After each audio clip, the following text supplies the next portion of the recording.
I recently reread an article that a dear friend and teacher of mine, Rabbi Held, wrote several years ago. It was after the Boston bombing that took place at the marathon. And in that article, he writes about first responders and how they are truly heroes. He uses it as an opportunity to introduce a theology. He calls it walking in God's ways. Where there is someone in need, a first responder will walk and oftentimes run toward that person. No matter the chaos that might exist, in a time of urgency, we answer God's call by showing up for one another. When we learn to live a theology of walking in God's ways, we fulfill a central tenet, a mitzvah, a commandment that is at the heart of the 5 books of Moses. V'ahavta l'reacha kamocha. Love your neighbor as yourself. Simple, yet profoundly complex and difficult to achieve. This morning, I want to invite us to think together about what it could look like to live a theology of walking in God's ways by practicing, really embodying the teaching of love your neighbor as yourself. To begin, I want to offer you a word play. Acharemot kedoshim emor. 4 Hebrew words. After death, speak holiness. It's the name of the 3 portions that we're going to read consecutively in our lexica in the Torah, the 5 books of Moses, starting this upcoming week. While it's unclear as to the origin of this play on words, the sages of Jewish tradition throughout the centuries have suggested that the sequence of these 3 portions ought to be used as a moral teaching in their own right. Acharemot, after death, kedoshim, holiness, emor is spoken, or more eloquently put, after death, speak holiness. This trio seeks to teach all of us what it means to live life in pursuit of holiness, to walk holiness, and to follow the precept of Leviticus 19:2. Kedoshim tihiyu ki kadosh ani Adonai. We should be holy because God is holy. It means that it is incumbent upon us in all moments of life to seek out and even create holiness. Holiness that is born out of loss and pain, holiness in the everyday, even in the mundane, holiness in moments of joy. Or put more universally, the way to help holiness manifest in the world is through acts of radical love toward one another, and by extension toward God. Perhaps that's the real meaning of Deuteronomy 6. You should love the Lord your God with all your heart and soul and might. It means that we ought to love God's creations in the same way that the divine loves the divine's creations. When reading the middle of the book of Leviticus, it's easy to get bogged down with the litany of laws. So many do's and don'ts. If you want to be holy, don't steal. Don't reap the corners of your field. Don't be dishonest in business.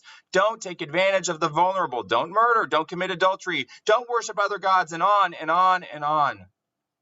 Yet if you look at these 3 readings as a unit, where after death you should speak holiness, we uncover the heart of the holiness code. Our motivation for behaving in the world is a perpetual pursuit of holiness because God is holy. Yes, the don'ts are important, and we must heed them. I wonder, though, what would it look like if instead of leading with the don'ts, we started with the do's? Do be holy. Do love your neighbor. Do love yourself, and in loving yourself, you will learn to love others and perpetuate that sense of love and care in all that you do. Rabbi Held explains, to walk in God's ways, in other words, is to act in the ways that the Bible describes God acting. Just as God is present with people who are vulnerable and suffering, so should we be. If you really want to serve God, if you really want to live and experience holiness, and not just go through the motions, then learn to care for people, to love them in the most profound moments of pain. Yes, study is important. Yes, prayer is important. But what makes study and prayer holy work is when we reshape our hearts, when it causes us to go out into the world and behave differently in it. It's when we leave this space of gathering on a Sunday morning and we emerge wanting to spread radical love toward one another. What a powerful truth. What a value. And we can do it when we walk and even run toward our neighbors. Rabbi Held teaches that in telling us that offering care and comfort to people in pain is the very highest human ideal, that our faith alerts us to the fact that it can be intensely hard work. But it is also the heart of authentic religion and spirituality. It's at the heart of what we do when we build community, to bring a little bit of God's love and compassion to the widow or the widower, the orphan, the Alzheimer's patient, the victim of gun violence, of racism, of anti-Semitism, of the innumerable people who have suffered and struggled amidst more than a year-long pandemic. It's what it means to love your neighbor as yourself when we show up, not only in the moments of chaos, but in the spaces between. It's what we mean when we say, after death, speak holiness. If the pandemic has taught us anything, it's that we must demonstrate our love for one another in the most difficult of circumstances, during and after and always. We don't always have to wait for things to go crazy to show up and love. There's a beautiful and poignant teaching of a great Hasidic master. His name was Rabbi Moshe Leib of Sasov. He lived in Galicia. He was a disciple of the founder of the Hasidic movement, the Baal Shem Tov. Rabbi Moshe Leib of Sasov once explained that he learned about love from a conversation he overheard. Tell me, my friend, do you truly love me? I love you deeply. Tell me, do you know what hurts me? How can I know what causes you pain? If you do not know what causes me pain, how can you say that you love me? The Sasover Rebbe understood well the meaning of this conversation and explained it to his students this way. If you don't know what truly pains someone, you cannot say that you really love that person. What has been remarkable about this year of pandemic is that just like other moments of loss and pain, of fear, of vulnerability, people have lived a theology of walking, of even running toward one another. So many essential workers, so many faith communities, scientists, volunteers, family members, community members. And even though it's impossible to change what has happened, and even though nothing can bring back more than 500,000 lives lost in the United States alone, not to mention millions more around the globe, there were so many moments of love, where after death and destruction, profound acts of kindness, of holiness, of love ensued. This past year, as our world was once again reawakened to our vulnerabilities, the unimaginable impact of COVID, the unthinkable hatred and racism toward our Black and brown siblings, toward the Asian and Asian American and Pacific Islander communities, the ongoing bigotry, the gun violence.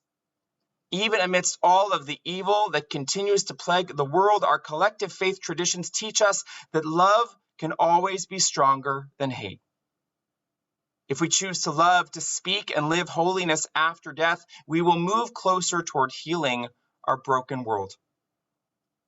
Faced with a situation that makes us stare the depth and the extent of our vulnerability in the face, Rabbi Held teaches, most of us want to flee.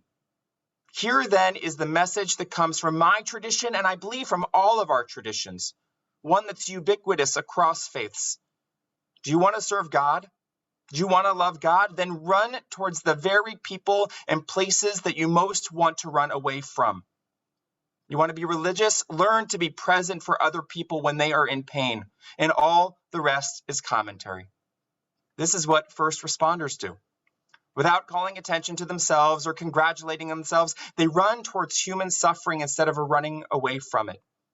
To walk in God's ways is to walk in their ways too, towards people in pain and not away from them. In truth, we can all be first responders in our own right.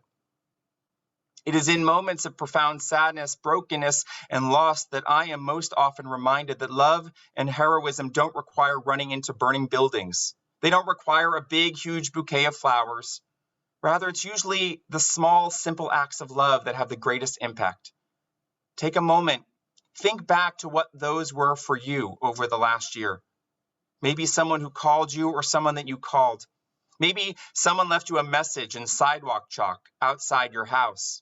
Maybe a random stranger waved to you and said hi. Even though you couldn't see their face smiling at you, you could see their eyes. They looked at you in a different way rather than just passing you by.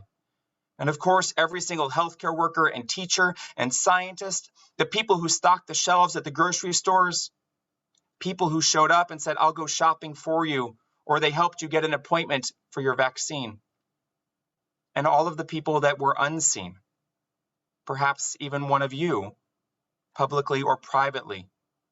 These are all the people who brought a little ease to the uneasy, a sliver of sunshine into the gray cloud of isolation and loneliness. These are the people who renew our faith in humanity. Even amidst the darkness, even when hardship is caused by other members of humankind, we too can choose to be a source of light and hope and resilience by continuing to share the love, continuing to look after our neighbor, continuing to speak and live holiness in the face of death. There's a beautiful midrashic teaching, an explanation of the 5 books of Moses that teaches that God created the world in love. How so? God created light to order the chaos and darkness. God clothed the naked, providing clothing for Adam and Eve, sheltering them in the Garden of Eden, giving them a place of protection for the first humans. And similarly, the 5 books of Moses ends with an act of love and kindness when God buries Moses. And if you look right in the middle of the 5 books of Moses, you find once again none other than our golden rule. After death, speak holiness and love your neighbor as yourself. It's the central pillar of who we are as humans. Our work is far from over, and there's still much healing to be done, wounds to be mended, justice to be served. After death and destruction, we must continue speaking, acting, loving, bringing kindness to the world, building a world that is one step closer to wholeness and peace and shalom. When the next tragedy comes our way, we must respond individually and collectively because that is the holy thing to do. That is what God wants from us and what we must want from each other. Better yet, let's not wait. We don't need to wait for tragedy to strike. Let's start now. Simple acts of love and kindness, seeking to be present with each other in pain and suffering and sadness and joy in times of tragedy and on the journey toward healing. For in doing so, we can make our world a more loving and holy place. Amen.